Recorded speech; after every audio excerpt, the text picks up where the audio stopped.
comportamiento de los sujetos. Y entonces, ¿qué significa? Que los valores, justamente, la fundamentación de los valores es de una disciplina filosófico-humanística. De tal manera que, como dice Max Weber, contradiciendo a Marx, o sea, Marx decía que lo que mantiene cohesionado a una sociedad es el sistema de relación en términos de los medios de producción. Max Weber, que se convirtió en un crítico del marxismo, igual que diríamos conjuntamente con Durkheim, que plantea que lo que mantiene cohesionado a una sociedad son los valores en los que cree. Por lo tanto, entonces, la humanística contribuye a fundamentar esos valores en los que los sujetos creen, de tal manera que si la democracia es el escenario político a través del cual el sujeto puede hacer uso en buen sentido de la libertad, bueno, pues ese sujeto tiene que creer en esos valores a partir de una convicción de que están fundamentados, asimismo como la tolerancia, la pluralidad. O sea, es decir, cómo las humanidades hoy en día forman en la diversidad cultural, forman en la diversidad lingüística, forman en el respeto y el derecho que tienen las minorías y que de alguna manera la valoración para una convivencia sociopolítica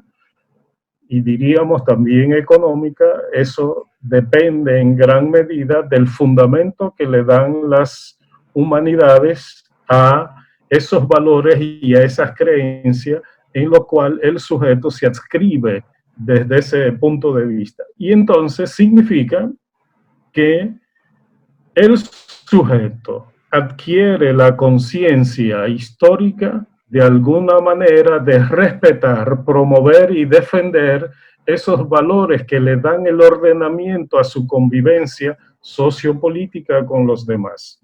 Por lo tanto, diríamos, el hombre no siempre está comiendo. Sí, es decir, el comer es una necesidad, pero no siempre está comiendo.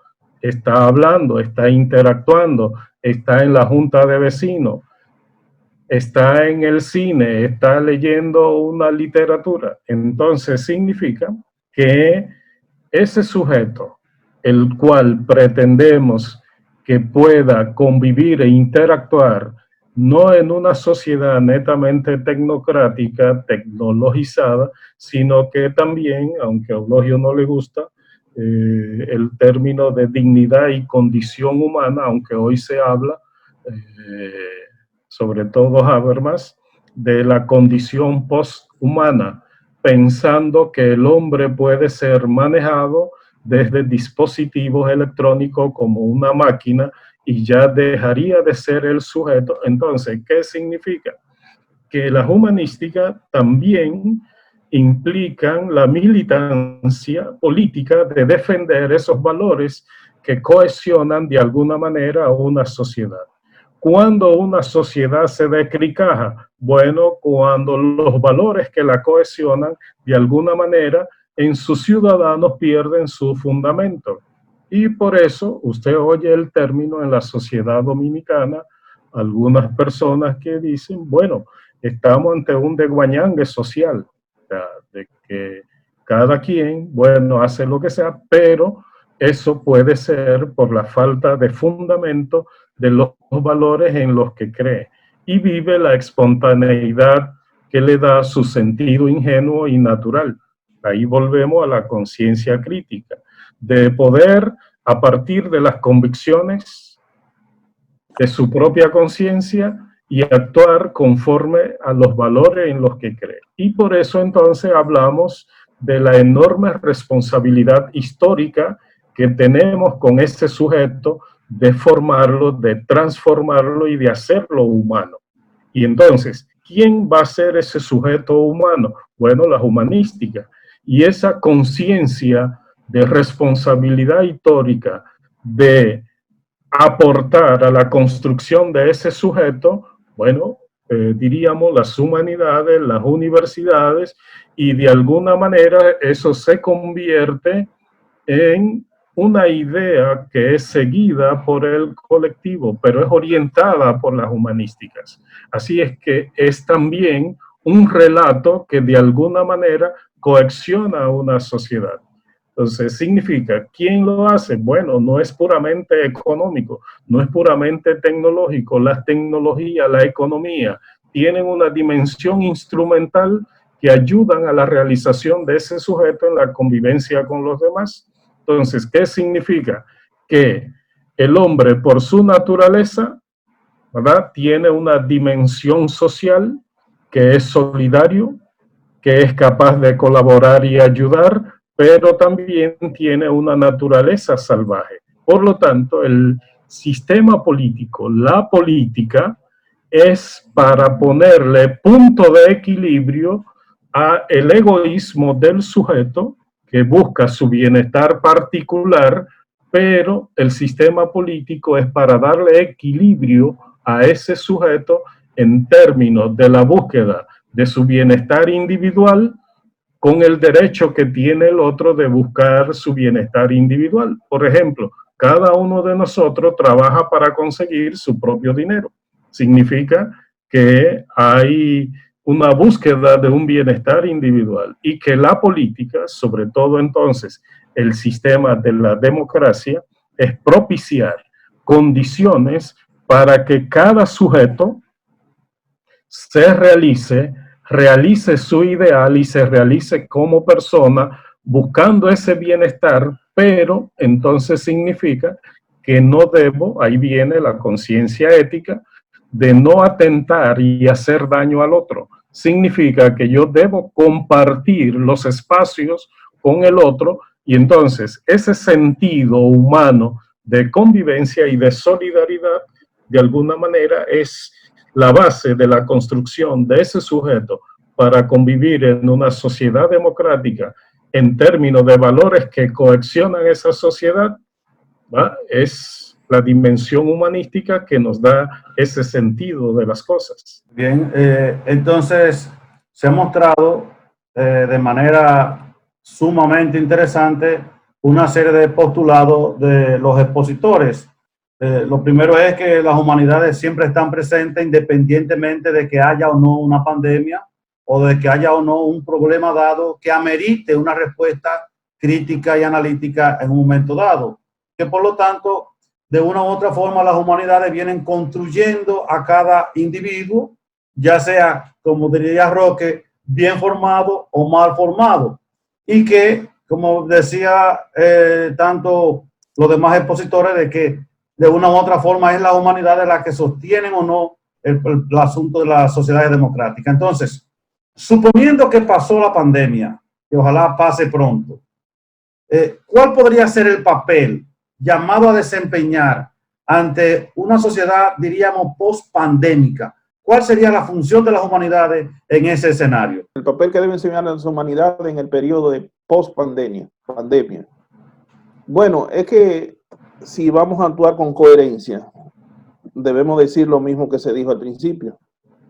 El mismo papel que está realizando ahora. O sea, las humanidades no tienen que cambiar su naturaleza ni su enfoque por lo que está pasando. El papel de las humanidades, por ejemplo, seguir haciendo lo que siempre se ha hecho. Por ejemplo, orientar, como lo están haciendo, por ejemplo, los psicólogos. Los psicólogos están orientando magníficamente bien en este proceso, pero también están orientando a los economistas, los abogados, los sociólogos.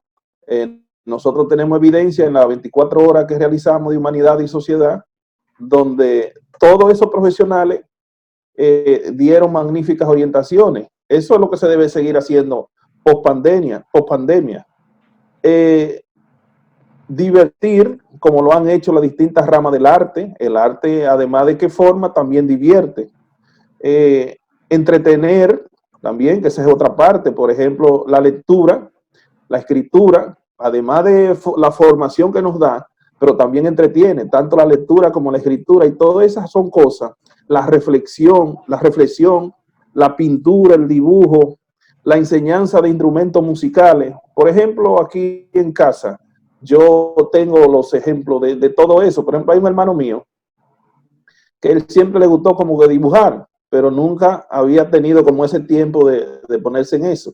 Pues esta cuarentena ha desarrollado en él un talento que yo realmente me estoy sorprendido porque, imagínense, tiene todo el tiempo del mundo y ha logrado magníficos resultados. Pero hay un sobrino que lo que él quería como aprender a tocar guitarra, tenía la guitarra ahí, pero nunca había tenido el tiempo. Pues ahora está trabajando en eso. Y así, los amigos míos que son pintores, a cada rato recibo de ellos sus trabajos, sus obras, en el caso de Varía, de Toribio, de Dustin, y de otros, bueno, de Johnny Jiménez, de otros pintores que también están realizando cosas. ¿Qué es lo que va a pasar cuando pase la pandemia? Seguir lo mismo. Ese es el papel de las humanidades. Es lo de los instrumentos musicales también. Aquí tenemos un músico en el Canelo que está ahí, que es músico. Él podría decirnos también de lo mismo. ¿Cuál es el papel de las humanidades en el post-pandemia? Hacer lo que está haciendo ahora, sacarnos, por ejemplo, de la realidad en que vivimos y llevarnos a otra mejor a través de una buena lectura, la lectura de un buen libro, la lectura de un poema personal o de otros autores como han realizado los profesores de la Escuela de Letras. Y también un papel muy importante de las humanidades post pandemia y dentro de la pandemia, y es el papel de redescubrir nuevos sentidos a la existencia humana. ¿Por qué? Bueno, porque es que el mundo no se detiene. Habrán algunas variaciones en la vida post pandemia, o sea, vendrá quizá una gran crisis para algunos, para otros vendrán como oportunidades, pero todos nosotros tenemos que inventarnos dentro de la nueva situación. Es lo que diría un existencialista, la condición humana. O sea, nosotros estamos obligados a convivir, a aprender a darle respuesta a las condiciones que le dan nuestros medios, que le da el medio, que nos da el medio, que nos obliga el medio. Pues son cosas que uno no elige, pero uno está obligado a darle respuesta. Entonces, las humanidades, como siempre, estarán ahí al frente, al pie de cañón. Y debo decir una cosa, yo sospecho que después de la pandemia, los gobiernos van a seguir cometiendo el error que están cometiendo ahora. Y es que muchas universidades y muchos gobiernos están recortando los presupuestos para humanidades. Pero las humanidades se desarrollan prácticamente por vocación, porque yo conozco, y usted conoce, William, y todos conocemos muchísima gente talentosa que si se hubiesen dedicado a ese dinero fueran millonarios hoy.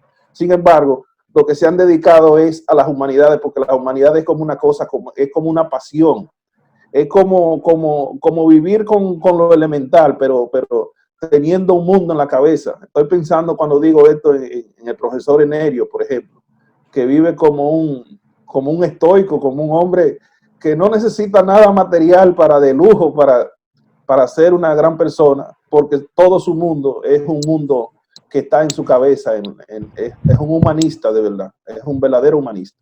Pues eso seguirán haciendo las humanidades, William, lo mismo que están haciendo hoy, como dice Pinky y Cerebro. Mañana haremos los mismos los humanistas, tratar de conquistar el mundo. Ahí lo dejo. Continúa el profesor Leonardo Díaz. Estoy de acuerdo casi en todo con Eulogio, menos en lo de conquistar el mundo. Yo creo que más que conquistar el mundo, lo que sí las humanidades tienen como desafío es la cuestión de inventar mundos posibles. Eso sí es, yo creo que un reto que tienen necesariamente las disciplinas humanísticas. La inconformidad permanente con el status quo, ¿no? Y el repensar nuestro mundo y nuestras relaciones con el entorno, nuestras relaciones con los demás. Hasta qué punto, por ejemplo, la crisis que vivimos, si bien es una crisis que es natural, pero tiene también en su desarrollo y en la manera en que lo abordamos, toda una serie de aristas que son sociales y que nos obliga a tener que repensar esas aristas sociales, ¿no? ¿Cómo vamos nosotros a lidiar, por ejemplo, con futuras pandemias? Porque vendrán otras, ¿no? Porque es cíclico, es además de que el desarrollo industrial, el desarrollo científico-tecnológico nos está llevando a colonizar espacios naturales que antes eran vírgenes y que en ese proceso de colonización pues nos van a hacer que emerjan nuevos virus. Esa es la dinámica, sencillamente, que estamos viviendo. Entonces surgirán otras situaciones críticas como esta. La cuestión es cómo las vamos a enfrentar.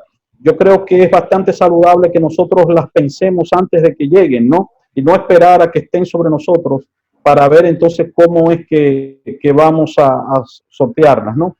Entonces, sin duda que las disciplinas humanísticas, al margen de esta cuestión que estoy diciendo, de imaginar mundos posibles, tienen que continuar con ese desafío de incentivar al diálogo crítico, al debate crítico, al pensamiento, ¿no? Racional.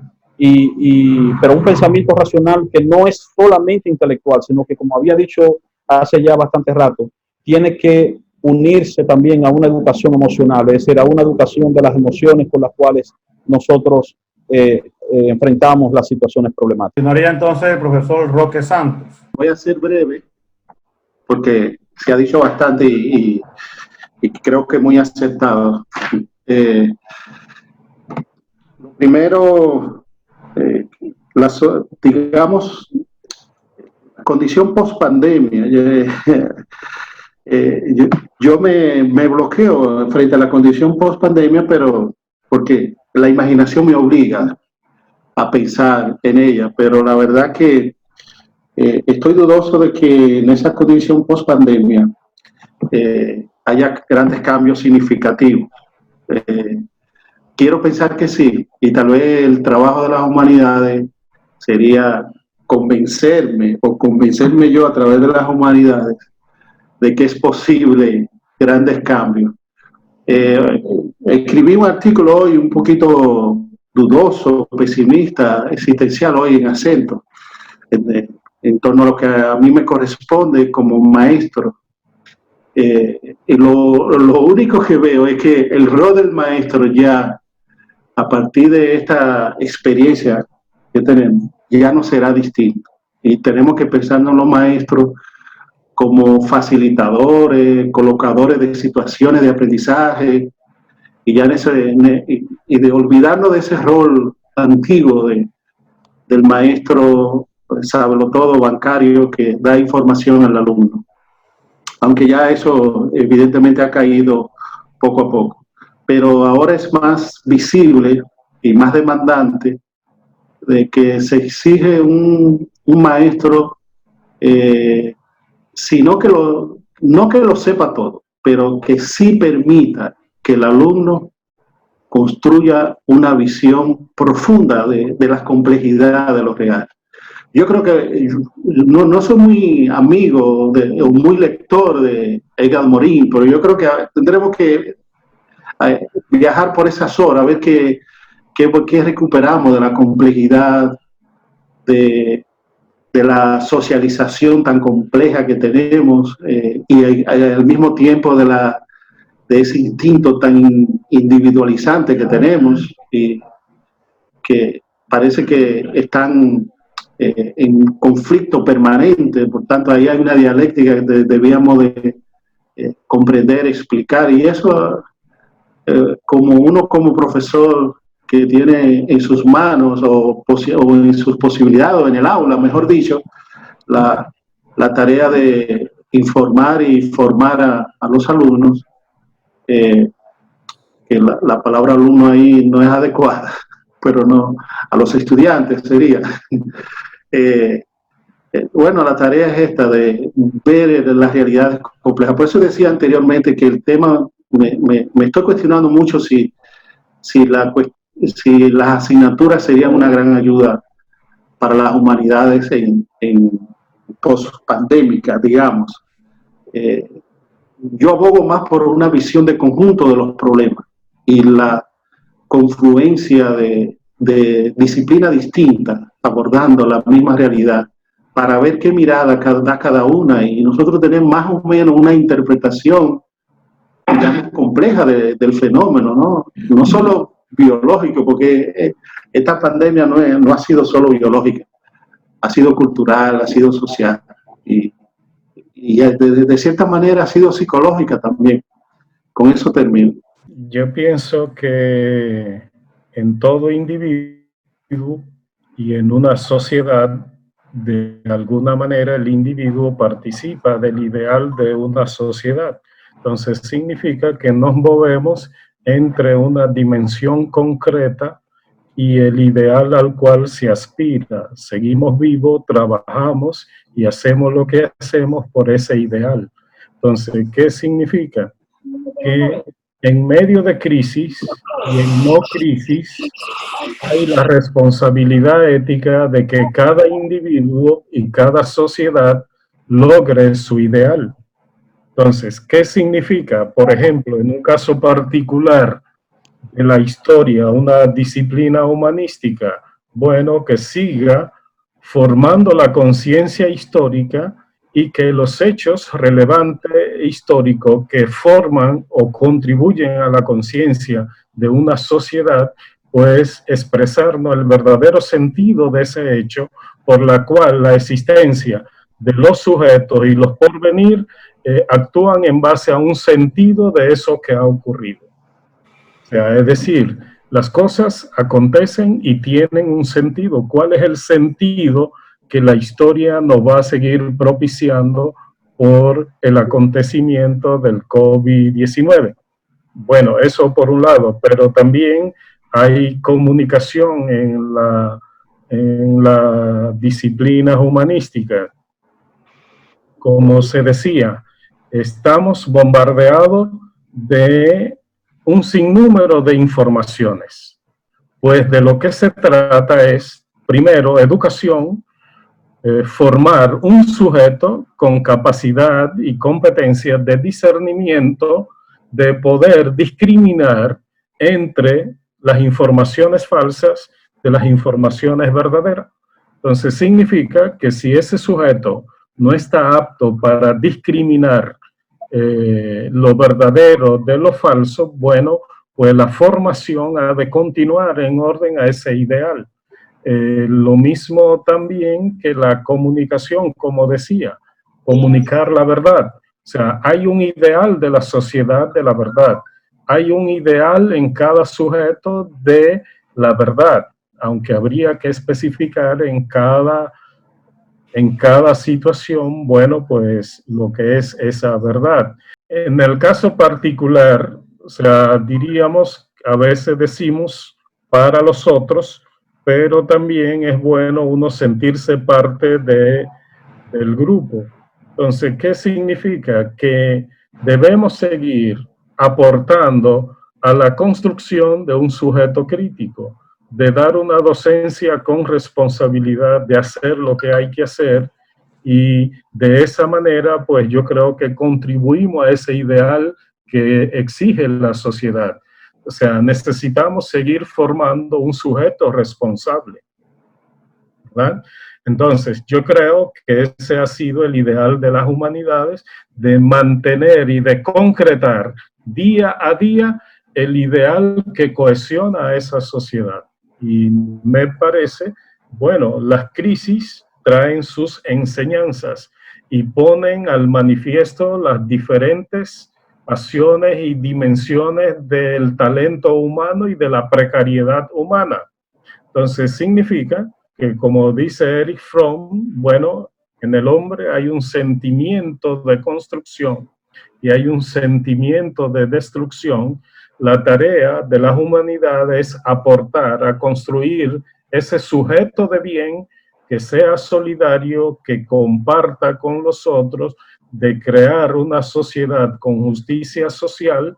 Bueno, pero significa que esto debemos plantearlo a la conciencia de los sujetos para que ellos también puedan participar de ese ideal que las humanidades nos han formado y que somos de alguna manera militantes, aunque como dice San Agustín, siempre en la condición humana está la precariedad del sujeto, la iniquidad. Es decir, por eso es que hay que apostar a la idea del bien, porque siempre la iniquidad está detrás de cada sujeto.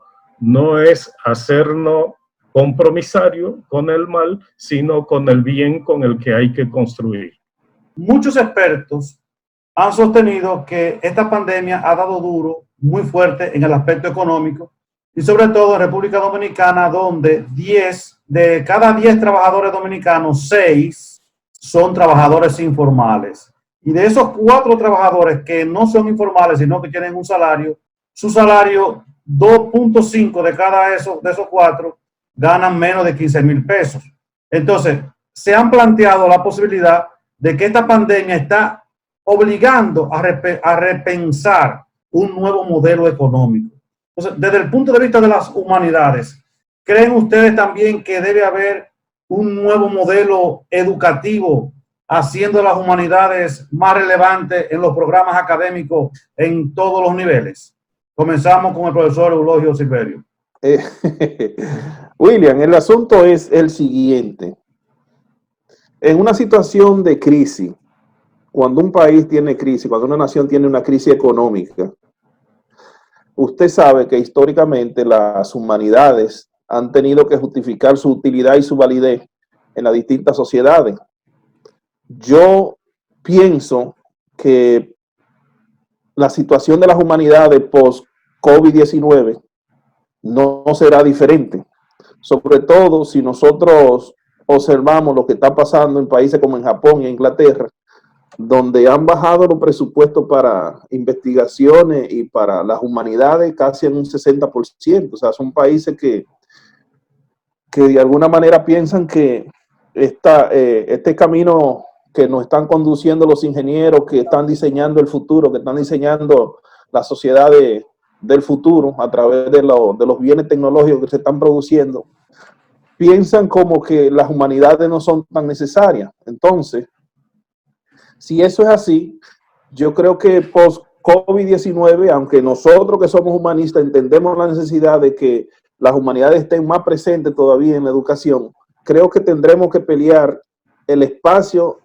y justificar por qué las humanidades deben de estar presentes. Nosotros que somos de filosofía sabemos que los diseñadores de los planes de educación no desaprovechan ninguna oportunidad para dejar fuera la filosofía dentro de los programas de educación, como si la filosofía no fuera algo importante, sumamente importante para una sociedad. Y así todas las disciplinas humanísticas. Las artes, por ejemplo, la enseñanza del arte en el país nuestro, por ejemplo, para no irnos más lejos, que es una realidad que yo conozco bastante bien, es una cenicienta. O sea, lo que se invierte en la enseñanza de arte es una cuestión insignificante, es una cuestión que llega a menos de un 1% de la población, cuando el arte debería estar presente en cada una de las comunidades y de los pueblos y de los barrios, escuela de enseñanza para que el que quiera aprender arte lo pueda aprender. Sin embargo, nosotros sabemos que para lo que hay presupuesto ahora mismo desde el Estado y de otras instituciones es para formar ingenieros, para formar tecnólogos, para formar en esas áreas que no son humanísticas. Usted va a pedir una beca al MESI para un área, un doctorado en humanidades, en filosofía, en literatura, en lo que sea, y finalmente tiene que pagarlo usted mismo. Pero si es en un área tecnológica, usted consigue para cualquier país, ya sea de habla inglesa, en español, en alemán, en cualquier país usted consigue una beca. Entonces, por ahí es que yo pienso que va la cosa. Es una realidad que el mundo está en manos de los ingenieros. Son los ingenieros los que están construyendo el mundo y la tecnología de la comunicación. O sea, lamentablemente, en medio de una crisis económica, las primeras disciplinas que son sacrificadas son aquellas disciplinas que no están dirigidas a producir bienes y servicios de manera directa en el mercado. Y las humanidades, usted sabe que tiene una tiene su utilidad, pero no es en esa de producir bienes directamente. Las humanidades tienen su valor, por ejemplo, en eso que hacemos nosotros, que vamos, por ejemplo, a Bonao, a Santiago, a cualquier parte del país, y un muchacho que viene a veces hasta de un campo, en un 4 o 5 años ya es un profesional que está dedicado, que tiene conocimiento y está dedicado a enseñar a otros, que está dedicado a una labor cultural, a una labor de producir bienes literarios, vamos a decir. Pero esas no son las universidades ni son los programas que reciben presupuesto ni que reciben apoyo. Pues yo lo dejaría por ahí. Bien. Profesor Leonardo Díaz. Sí, la situación que Eulogio ha descrito sobre la educación y sobre la valoración de las humanidades, la situación que describía Eulogio está íntimamente vinculada a un modelo económico. Yo creo que la cuestión de la transformación del modelo educativo tendrá que ver también con la cuestión de la transformación del modelo económico. Si el modelo económico continúa, pues el modelo educativo que tenemos va a continuar. Es decir, ¿por qué básicamente se valoran las disciplinas científico-tecnológicas, que es lo que ha dicho Eulogio? ¿Por qué, por ejemplo, Eulogio habló de las becas? Pero yo, por ejemplo, que soy director de investigación de una facultad, precisamente de la Facultad de Humanidades, sé que mi facultad es la que se encuentra como la cenicienta, cuando estamos hablando de concursos, por ejemplo, por fondos, porque los concursos son ¿para qué? Para investigaciones científicas tecnológicas. Por ejemplo, hay unos fondos, ¿no? De fondos sí, pero ahí solamente pueden concursar básicamente científicos naturales y médicos. Ahí no hay fondos para investigación en humanidades. Entonces, y nosotros pechamos ese pleito y se nos ha dicho que sí, que las humanidades van a ser integradas, pero todos sabemos que con humanidades todo va más lento. Pero ¿cuál es la cuestión? Es que el modelo económico exige un modelo educativo. Si nosotros en nuestro modelo educativo valoramos básicamente los ingenieros y los saberes científicos tecnológicos, es porque entendemos que la función básica, fundamental de la educación es generar empleo para el mercado. Entonces nosotros estamos dentro de un modelo que solamente toma en cuenta eso, es decir, la búsqueda de empleo para una sociedad de mercado que genera consumidores y que aumenta la riqueza. Es decir, es una educación dirigida hacia una economía de aumento del PIB, del Producto Interno Bruto. No tanto una economía de índice de desarrollo humano, es decir, de aumentar la calidad de vida, que no es solamente riqueza material, sino también el desarrollo de una serie de competencias que no son bienes tangibles.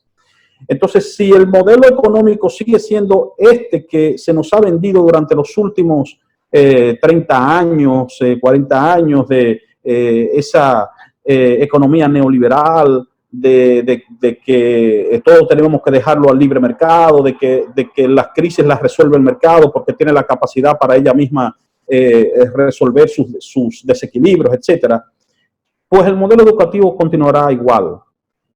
Y mi esperanza es que una situación de crisis como esta, pues abre una posibilidad para cuestionar este modelo aún más. Ya se venía cuestionando, pero creo que si hay algo que haya explicitado esta crisis, es que ese modelo económico no es sostenible. Y ahí entonces es donde yo entiendo que se abre una brecha o una oportunidad para que repensemos el modelo económico y con él repensemos el modelo educativo que va implícito en él.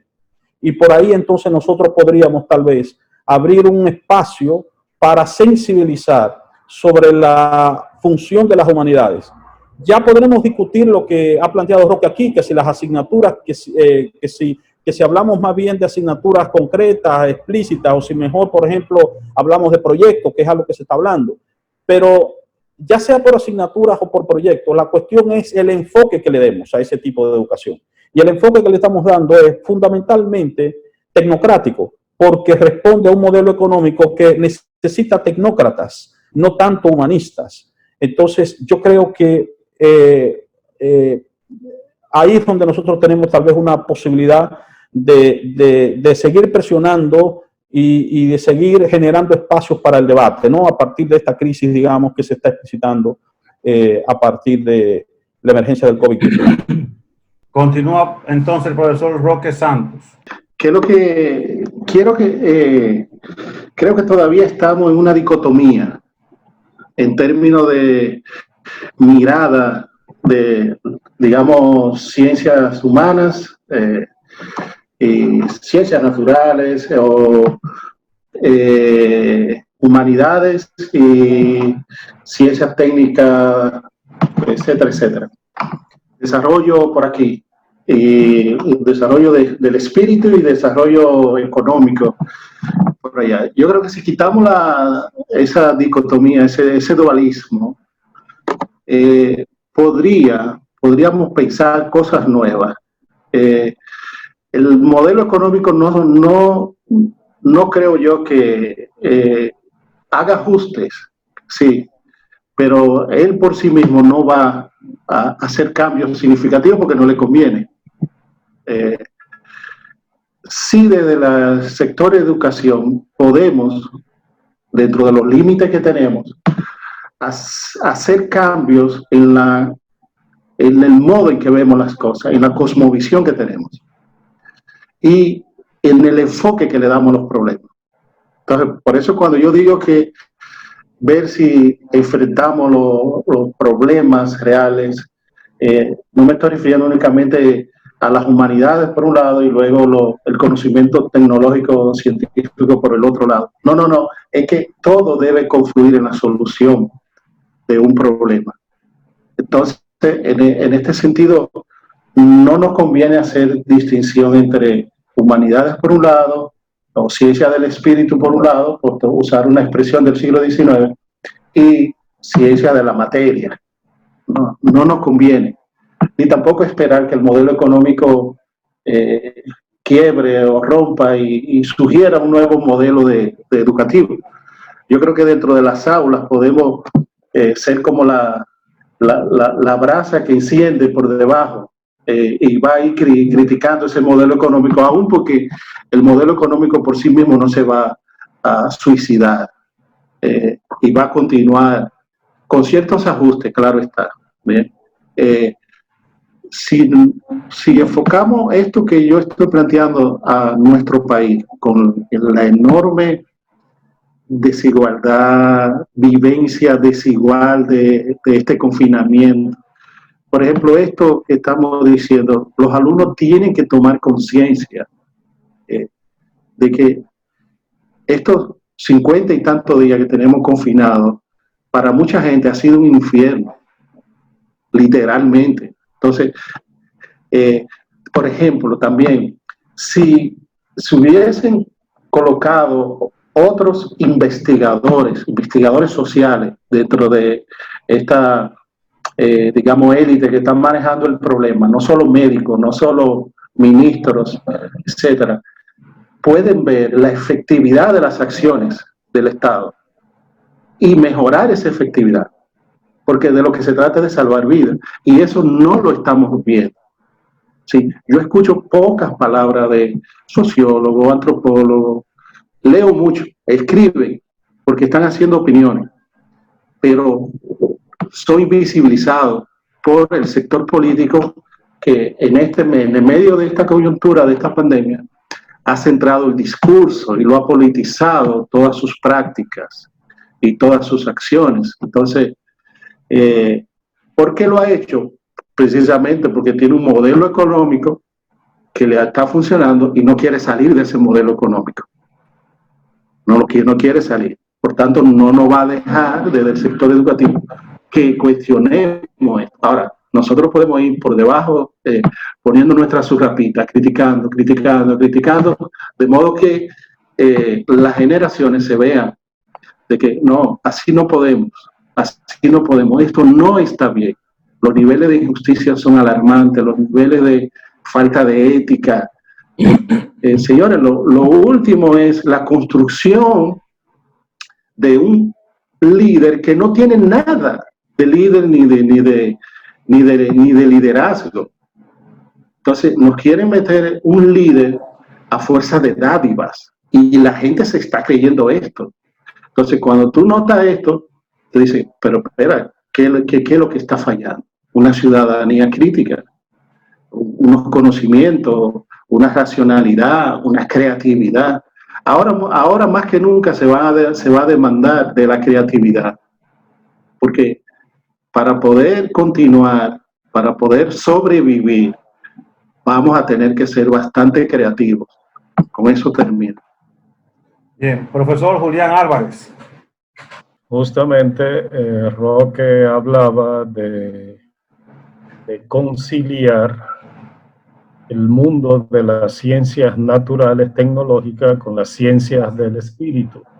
Y justamente su mentor, Paul Ricoeur, en un texto que se llama Del texto a la acción, plantea justamente no la polaridad de ambas disciplinas, sino una conciliación. Y él usa una expresión que dice explicar más para comprender mejor. Es decir, la explicación reservada a las disciplinas naturales y la comprensión al aspecto de la disciplina del espíritu. Entonces, ¿cómo esto, qué implicación tiene en el plano educativo?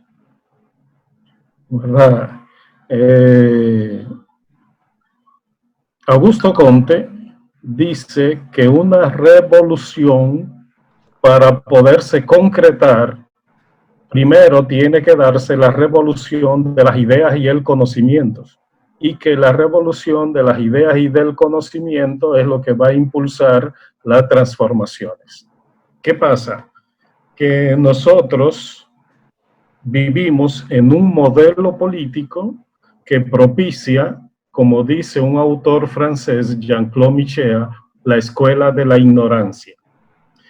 Eso que decía Eulogio y Leonardo, es decir, te especializa y en vez de ser un sujeto humano formado, es una pieza de un modelo económico donde tú, especializado en una cosa, ignora más que lo que sabe de la sociedad y de otras disciplinas. Por lo tanto, ese autor que se fundamenta en la noción de conciencia, de razón instrumental de Horkheimer, plantea que el modelo educativo que estamos teniendo es un modelo que propicia la ignorancia. Y él llama justamente eso la escuela de la ignorancia, que la transformación de esa escuela conllevaría un cambio de modelo sociopolítico. Entonces, ¿qué significa? Que nosotros, del área de las humanísticas, también tenemos que pasar por ese cuestionamiento, que justamente apoyamos líderes sin ninguna idea educativa.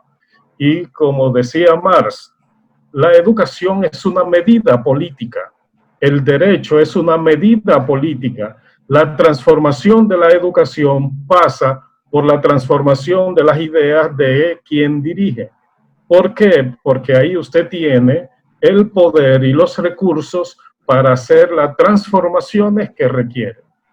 Como ustedes ven, por ejemplo, ahora se hace presente el mito de la caverna que todos enseñamos de Platón, donde hay un sujeto que no tiene luz y solamente se queda en la dimensión sensitiva del fenómeno y que tiene un objeto ocular en el cual él puede ver una verdad en una dimensión.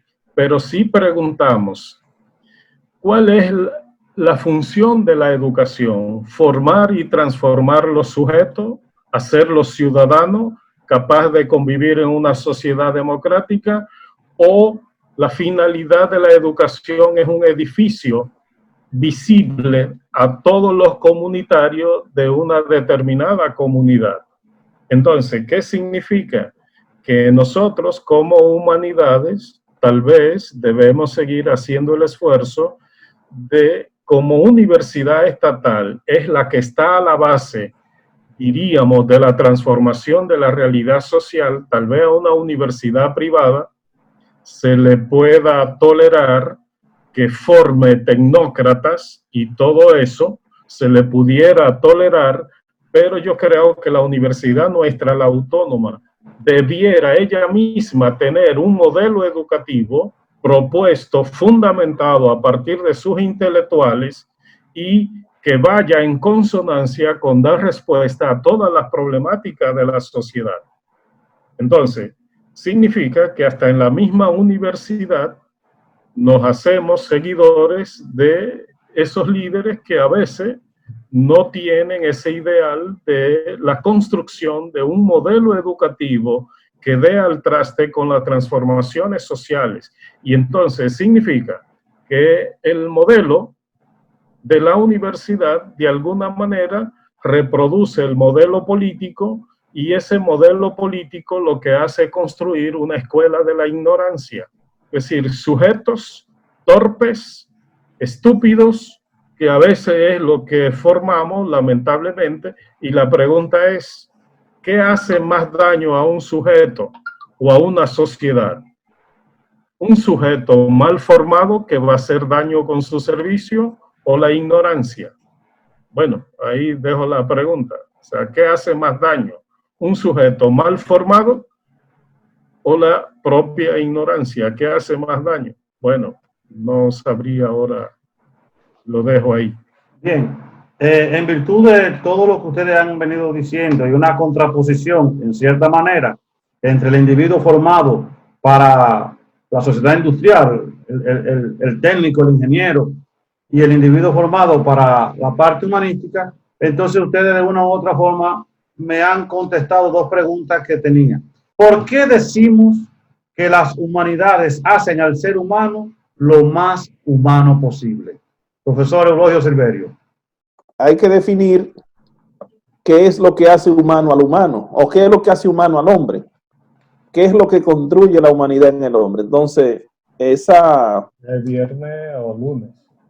Esa pregunta está dirigida, William, precisamente a responder esa cuestionante que se ha dicho. Muchos han dicho de que la verdadera naturaleza del hombre es la sociedad o es la social. O sea, otros han dicho que el hombre, en cuanto animal, o sea, en cuanto a ser biológico, es similar a cualquier otro animal, pero lo que lo hace ser humano son los valores, es una construcción social, es un animal político, como decía Aristóteles. O sea que las humanidades, entonces, son las que le van a dar el conjunto de valores a ese ser humano, que lo van a acercar al ideal de humano, porque en ese sentido, como es construcción social, el humano o el ser humano o la humanidad es una ficción realmente, es una ficción. Entonces, la construcción de esa ficción que es la humanidad,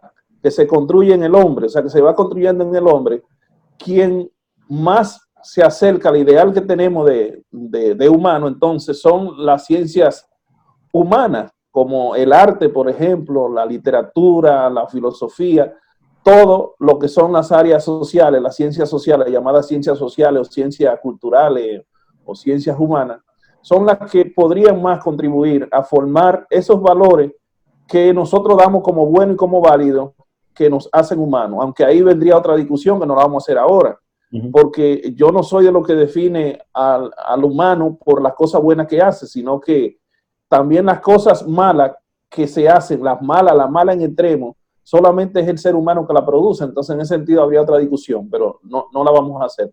Siendo breve, ¿no? Voy a dar, por supuesto, unas características, ¿verdad?, que no podemos aquí discutir ahora ya, por razones obvias, pero yo entiendo que forma parte de la condición humana el hecho de que tiene una naturaleza narrativa, una naturaleza lingüística, una naturaleza dialógica, una naturaleza social.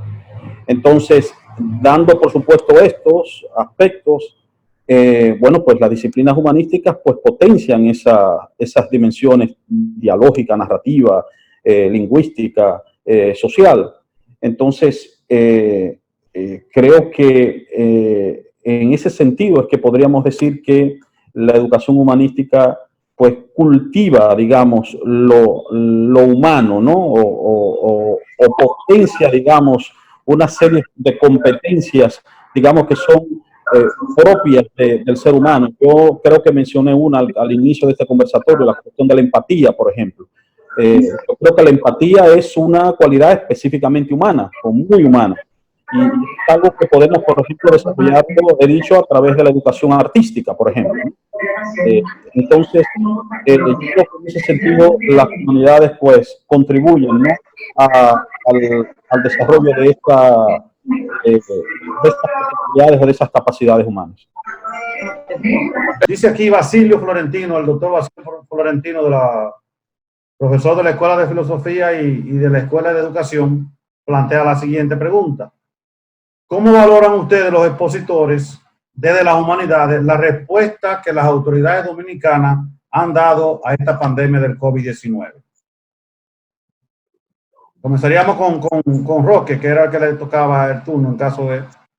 Está bien, creo que ya dije algo un poco, y no es muy sensible hablar de autoridades y cosas, porque la gente piensa que uno está politizando y en el mal sentido, y tenemos que algún día dialogar sobre esa idea, ese imaginario, esa creencia de los dominicanos de no politizar las cosas tienen que ser politizadas, porque hay un imaginario detrás de esa expresión que es pésimo y no debe ser así.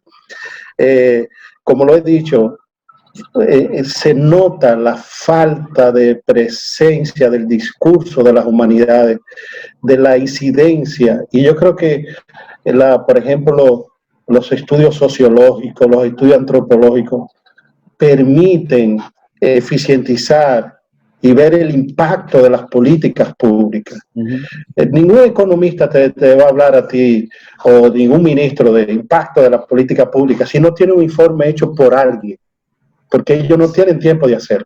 Entonces, ¿quién es ese alguien que lo va a hacer? Tiene que ser alguien que domine este tema de las investigaciones sociales. Y eso son las humanidades. Bien. En ese sentido, este accionar que estamos viendo de quienes tienen a su cargo la cuestión del Estado en este momento, en términos de humanidad y en términos de humanidad, ha dejado mucho que desear. Tenemos acciones, pero que son acciones destinadas a fines políticos y que todavía conservan la pésima tradición nuestra de la dádiva, ¿bien? De la dádiva que me están dando, y no verlo como una cuestión del Estado que garantiza ciertas necesidades de los ciudadanos, etcétera, etcétera. Le doy espacio a lo demás. Yo quería, puntualizar un punto ahí mismo, ¿no? Digamos, dándole una continuidad al discurso de Roque sobre la cuestión de la falta de atención, digamos, o la ausencia, digamos, de una participación de humanistas en la comisión, por ejemplo, de crisis, ¿no? De la pandemia, ¿no?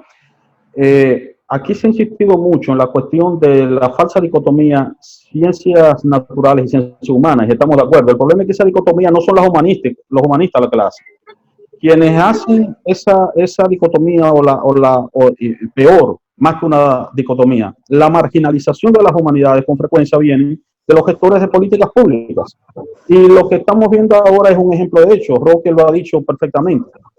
Aquí se han escrito unos artículos excelentes de mirada antropológica que nos ayudarían a comprender los patrones culturales que hacen que el ciudadano dominicano se resista al confinamiento.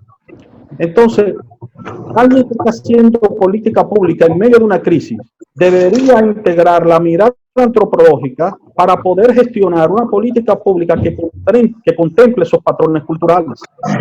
¿Está claro? Entonces, yo entiendo que en ese sentido, las autoridades, y no solo las autoridades dominicanas, eso ha sido algo bastante generalizado, entienden el fenómeno que estamos viviendo básicamente como un fenómeno clínico, y no entienden que este no es solo un problema clínico, que es un problema clínico que tiene diferentes aristas una arista sociológica, una arista económica, una arista filosófica, una arista antropológica, y que por eso deberíamos gestionarla desde una manera transdisciplinar. Que asimismo, como una persona que maneja su economía personal de manera informal, esto le agarró de sorpresa y le crea dificultades.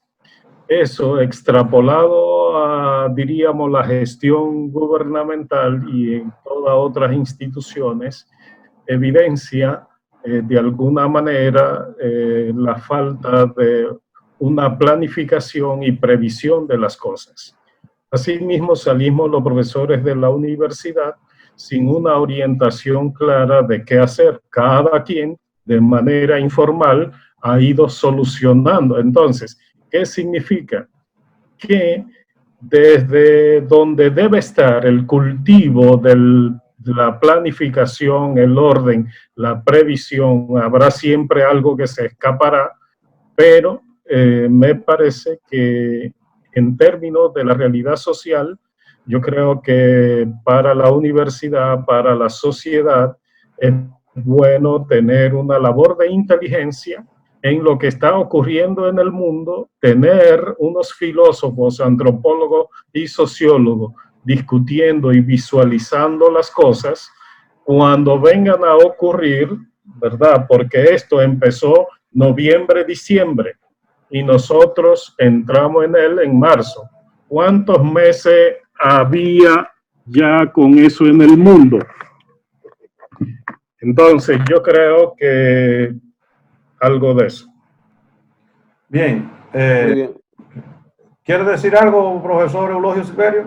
Sí, simplemente un comentario que me parece oportuno, y es que vi una entrevista que le hicieron a una señora que vende servicios sexuales, nada más y nada menos, y ella estaba en la calle tratando de sobrevivir. Entonces, en vez de mirar como lo miraría todo el mundo a esa señora, yo pensé que el Estado dominicano es sumamente irresponsable al no tener una política que llegue hasta donde esa señora, porque precisamente ella es una ciudadana dominicana que el Estado le ha permitido que viva de esa forma, y el dinero que ella genera, el Estado les cobra impuestos. Sin embargo, no hay una respuesta para ella y para muchos sectores que son así marginales en un estado como este. ¿Cómo pedirle a esa señora que se quede en su casa cuando ella no tiene comida, cuando no tiene ni siquiera la habitación para dormir esa noche?